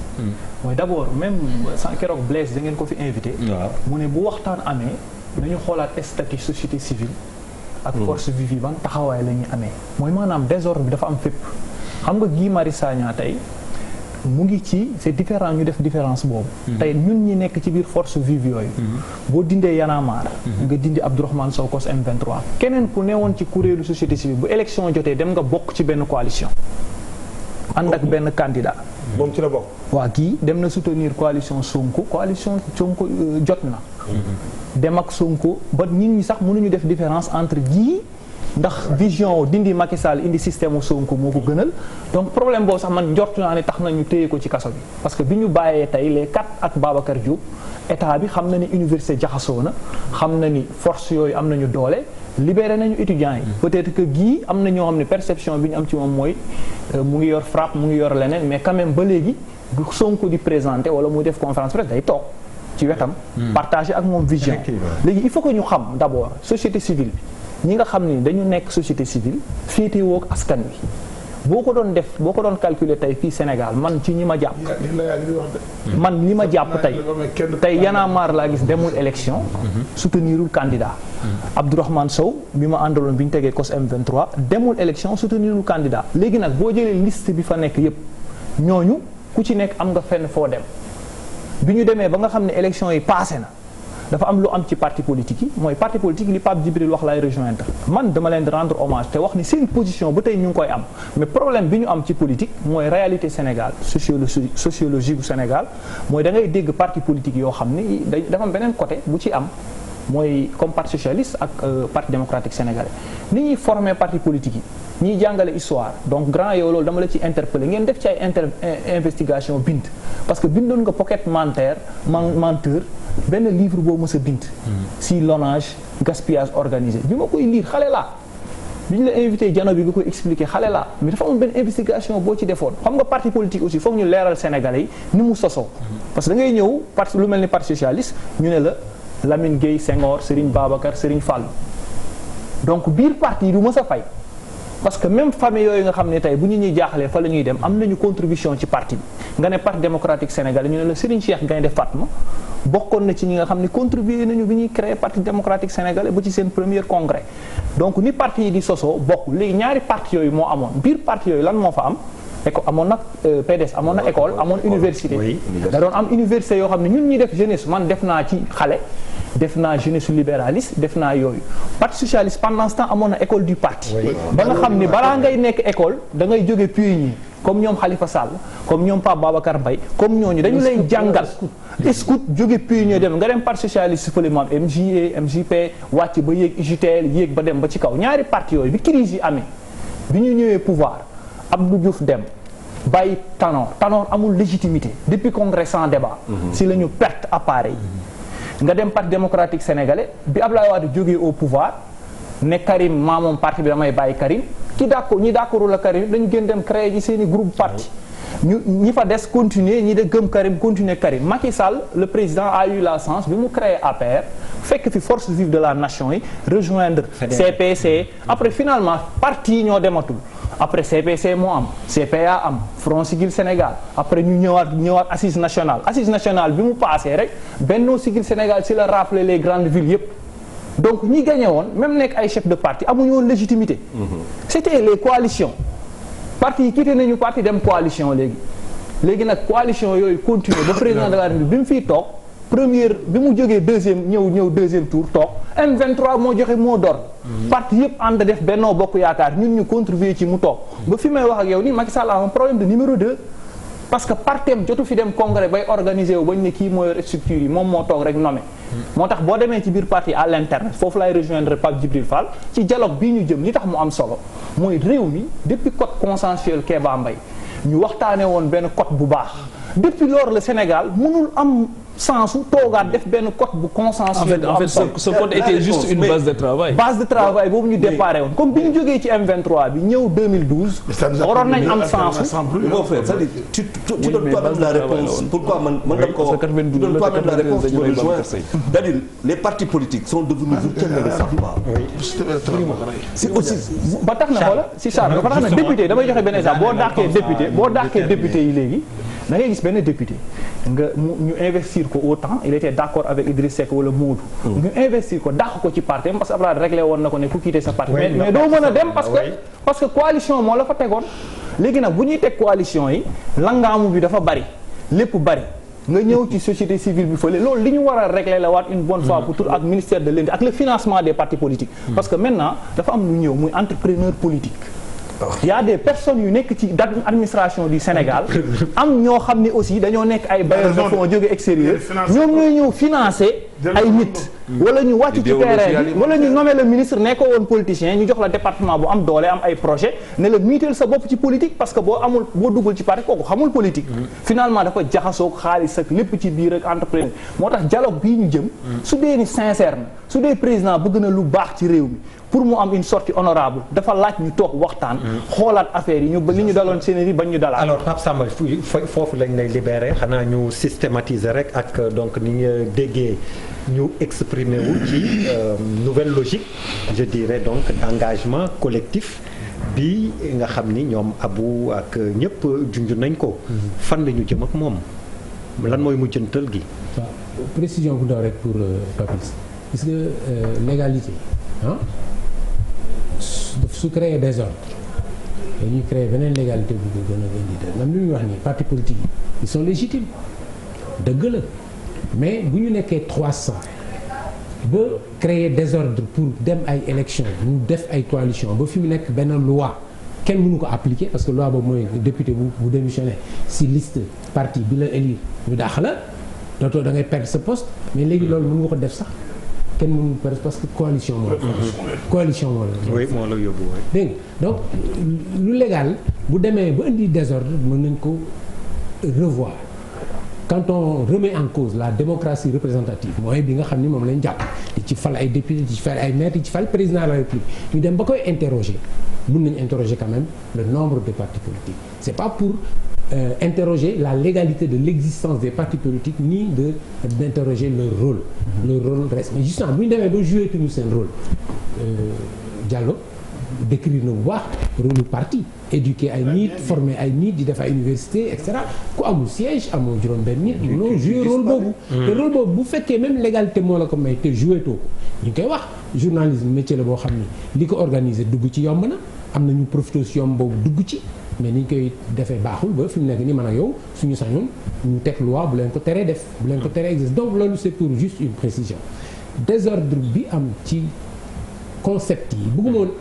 intellectualiser débat bi. oui moo tax sur les partis politiques créer problème yi l'absence des idéologies moo soo créer parti amul idéologie amul dara boo créer université la nga fay jàngale. boo créer école du parti la nga fay jàngale. mais grand excuse-moi par rapport à ces idéologies même ñi nga xamante ni parti yi nga xamante ni aujourd'hui am nañu sax légalité légitimité classique comme tu le veux mais dans la pratique de leur politique dañuy nekk en contradiction avec leurs idéaux parce que ngay gis quelqu'un qui est démocrate qui se lance dans un socialisme extra un socialiste qui c'est ça mais il faut que ñu xam d'abord lan mooy idéologie s'il vous plaît crise bi ñuy wax te Charles wax ko man ma wax ko Pape wax si crise boobu moo indi que même les partis organisés aujourd'hui même la presse organisée est considérée loo fi wax ñu ne waxu journaliste la même la presse organisée c'est animée par des journalistes professionnels bien formés le fait qu'il y ait ce désordre là tax na ba léegi lu presse bi wax rek ñi muy même parti politique ils souffrent de ça l'institution souffre de ça désordre bi wax dama koy wax société civile activiste et cetera booy wax na fi léegi Diallo ne da ngay gis ku ñëw dugg ci parti bi dem ci benn liste ba ñu fal la wala bañ na fal nga génnaat dugg société civile bi activiste c'est une activité politique activiste xam mooy kan mooy militant bi nga xam ne action birima mi activiste parti la activiste mooy militant bi nga xam ne organisation parti beeg yii xaayam ak ay organisation participer ay élection dafay affaire doyatu ko moom mu jël activisme c'est-à-dire mu jël l'activisme ñëw taxaw ci terrain bi ne léegi lii sama parti bëgg di jaar fi ne man dama bëgg mu gaaw su ma bëggoon utiliser moo bu nekk à la mode dama naan l'opportunisme pur et dur non politique fast track la man dama bëgg mais looloo tax nag activisme bi di segg xam nga activisme boo xam ne da nga bëgg yëpp réglé wu dans un mois mënoo jël tout le problème du Sénégal économique institutionnel yëpp da nga naan électricité bi nga ne la légalité nga ne et cetera nga jël ne lii moom ci at mi loolu lay xeex sa parti mënul dugg ci loolu yow nga dem nekk ci mbedd bi te activiste dafa am aussi day nangu activiste dafay ne loi bi comme Pape sànq li ma activiste dafay ne loi bi lii la tëral mais man dama koy enfreindre parce que sama parti daf koy respecter man nag dama koy am mais nag boo nekkee ci loolu da ngay nangu conséquences yi si ngeen France activiste bi fa gën a célèbre at yi yëpp moom mi ngi accès action moom ci aider les immigrés sans papier yi jógee Italie di dugg France di bañ moom mu leen yor këram nourrir leen bu guddee mu jaarale leen ci frontières yi génne leen ñu ne ko ñiix jàpp tëj 3 mois de ceci bu génnee recommencer parce que moom liggéeyam loolu la ba ñu dem ba France ci boppam xam ne lii mënul continuer ñu commencer trouver une solution oui ut nuñ ko rek ak société civile nag moom wax dëgg yàlla ci entendement bi ci nit ñi am te mu nekk depuis bu début warul nekk ci ay liste parti politique ak di fa nekk parce que société civile c'est en opposition à société politique. waaw mais grand li ma ci bëggoon yokk rek mooy. parce que est-ce que nekk ñu di assister. parce que en fait en réalité ñi nekk ci société civile war nañu mën a xoolante ci seen biir. waxante dëgg. waaw non loolu xam nga te li Diallo wax ni c'est pas quelque chose que j'entends tout le temps. xam nga lu ma la bëgg wax et loolu pour man pour que sax société civile bi mën a survivre dëggantaan crédible dëggantaan il faut que quand même nit yi di mënti xoolante. di mën a waxante dëgg. waaw comme man damay continuer après dama leen di. c'est pas wax nañ ko tey ci taabal loolu laa yàgg gëm. société civile day libre. day nekk ak askan wi. léegi nag PSK yeggali bàyyil PSK yeggali merci ni ñuy def ak ni ñuy doxalee ba effectivement Diallo wax na ko fii. sànq sax même ci organisation kii bi man dama dem su ma bañul woon am na yoo xam ne nekkul di wax télévision surtout boo nekkee mag jàll ci yu bëri. mais gis nga vendredi dernier. man affaire yi daaw mu ci dugg mosuma si dugg mais ku sama chronique bi passé loolu lan laa ko consacré électricité bi. ne xaw ma lan la mais autorités yi war nañ def dara. du ma nag kuy wax autorité lu mu war a def. parce que sax xaw ma lu ñu war a def. mais n'importe quoi mais le président de la République doit faire quelque chose. lu tax ma wax ko parce que marche keroog bi dafa dépassé ñi ngeen fi tudd ñi ma bu mu tudd ay tur mais dafa dépassé seen groupe bi COS. dépassé Guy Marius Sagna dépassé parti politique yi réussir ku ñaan njort sax mën nga ne est-ce que ñooñu saboté wuñu bii. ku ñaan parce que boobu dëkk yëpp noonu la commencé. Algérie bi nga xam ne amul démocratie bi am fii amu fa. 1000 personnes ñoo dajale autorités xam ni ils sont en mauvaise posture ñu seetaan leen vendredi bi stop mu nekk 2000 3000 vendredi léegi ay centaines de milliers man dem naa Algérie il y a quelques semaines. 300 000 dehors. lu ñuy munti def bu àjjuma jotee dañuy ñëw dajale ci place boobu lu ñuy munti def te da nga gis ay maire yu déggul français jànguñu arabe jànguñu dara yor drapeau Algérie ñëw jógee seen province yu sori yooyu gàddu seen ay panier ñëw taxaw foofu te Algérie. conscience politique bi am Sénégal. pratique démocratique bi am Sénégal amu fa ñu toog ba lu important am xam nga fii loolu wóor na bu amoon fii du am du demee ni mu demee Algérie. autorité yi tenir rek tenir avec la force militaire et tout tenir ba élection bi ñu forcé ne dañ koy def. Algériens yi ne d'accord ci ñooy dañuy organiser élection ñu organiser ko inscrit 20% de participation taux de participation 20% des inscrits ñoo voté xam nga loolu c'est une mobilisation qui se réclame de la société civile léegi limite société civile Pape dund na ko toujours mais il faut ñu trouver une solution par rapport à état bi suñu parti yi nekk limite société civile mooy que effectivement fi mu nekk nii affaire boobu ma fa demee temps yi passé mi ngi flotté parce que xam nañ ne jege nañu victoire bi jege nañu pouvoir bi plié wu mais bu pouvoir bi plié wu kan mooy interlocuteur amul foofu le parti en général di guetter opportunément comme ni ñu récupéré woon M23 ñu même société civile léegi dañuy récupérer man dugg naa nekk naa RFM xaw ci waxtaan ak sama xarit sama sœur Pen Mbow man ba may dem di taxaw buntu assemblée nationale le 23 juin man répondre ma bi appel benn organisation fekk naa fa ay xale yoo xam ne seen gënte laa leen nga gis Pikine grand pape ma gëstu muy maas ñu ñëw sama ay sœurs yoo xam ni am naa benn sœur LDM paternelle yeneen sœurs yi xam ni affaire politique bugguñu ci dara dañ koy topp yow bàyyi politique bi daf la sonal mais ñooñu keroog ñoo ko jiital ñooñu foogu ma ne M23 moo leen woo nit ñi ñoo amoon problème génnal seen bopp donc vendredi bi passé bi nit ñi génnee bu vendredi bi jotee ngeen taxaw fa nit ñi génnee woon xëy na di ngeen yokk 10 personnes mbaa 20 mbaa 30 mbaa 40 mbaa 50 ngeen defaat beneen vendredi xëy na ngeen yokk ba ñuy changer électricité bi Birima neexu la waxal parce que moom dafa ne man dama far damay def li moom bu neex wax mais dañuy sànq bi ngay wax affaire électricité bi Macky Sall wàññi na te muy dëgg bu yokkee mën na am na ay Sénégalais yu ko mën a xalaatal loolu xaw na jafe dégg que ñu toucher ce portefeuille nga d'accord mais wax bi may wax du foofu xam nga wax fan laa koy waxee pouvoir comptabilité la soxla nañu équilibrer affaires yi parce que suñu bàyyee courant bi ñu yokkuñ ko xëy na dina am ay déséquilibre feneen ma làmb mu dëgër parce que man ngay liggéeyal yow ak keneen ñooñu la ñuy liggéeyal mu dëgër ne waaw xëy na kat électricité bi dëgër na waaye bon est-ce que droit yi ma teg ci je ne sais pas moi les produits d'importation man yi may tudd souvent di indexé mooy les produits de luxe xam ni ñi koy consommer champagne beeg whisky beeg oto yu rëy yi fi Charles doon tudd léegi ñi ngay consommé ñooñu boo ci yokkee 1 million du lay wàññi dara man su ma doon pouvoir su ma bala may làmb muy dëgër sax su may seet ay niche foofu nga koy wut ay niche financière foofu laa koy wutee bu yàlla defee nag wutewu ma ko foofu parce que foog naa ne mun naa ko wut ci gerte gi wala ci ceeb bi ma dawal nit ñi rasu bañ rasu bi nar a rëy indi coow te Sénégal fi mu nekk déjà coow yu bëri na ma daal di reculer seet yeneen niche yoo xam ne boo ko fa defee parce que aussi il faut ñu réaliste te xam ni dëkk bi tam Sénégal nekkul une entité autonome dans le monde FMI ñu ngi xool mais c'est les réalités objectives mën nañu naqari mais noonu la neexuñu de mais noonu la Banque mondiale mi ngi xool mën nañu naqari mais noonu la les équilibres économiques internationaux peuvent demander à ce que le Sénégal rééquilibre certains de ses comptes wala la dette qui est trop importante d'après les spécialistes dette bi temps yi antanatuñ ko il faut ñu seet nu ñu ko fayee nañu wut ay xaalis yu ñu ko fayee waaye pour man bu ñu ko wutee ci ndox mi wala ci courant bi Sénégalais yi rasu bañ mun nañ quand même réfléchir et je crois que ça a été fait parce que nee nañu léegi au premier semestre de 2020 wàññiwaat xëy na ñu ngi seet ay parce que yëf yi gaawul xëy na demandé nañu ay rapport ñu woon leen ne xëy na bu ñu toogee ba janvier dinañ mën a laal feneen bu ñu toogee ba février dinañ mën a laal feneen et cetera foofu laa waxee daal moom mon problème excuse-moi xam nga son problème la comment on en est arrivé là ça veut dire que booy faj nit da ngay commencer par un diagnostic tu établis après nga def sa kii ci ngay wax feebar ba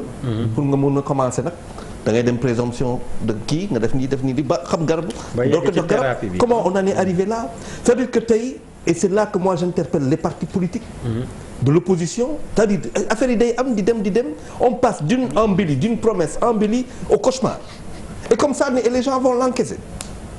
c'est-à-dire il y a un véritable il faut que ñu wax nit dëgg sànq yaa yow moi ñoo lànk ñoo xawma ñoo bañ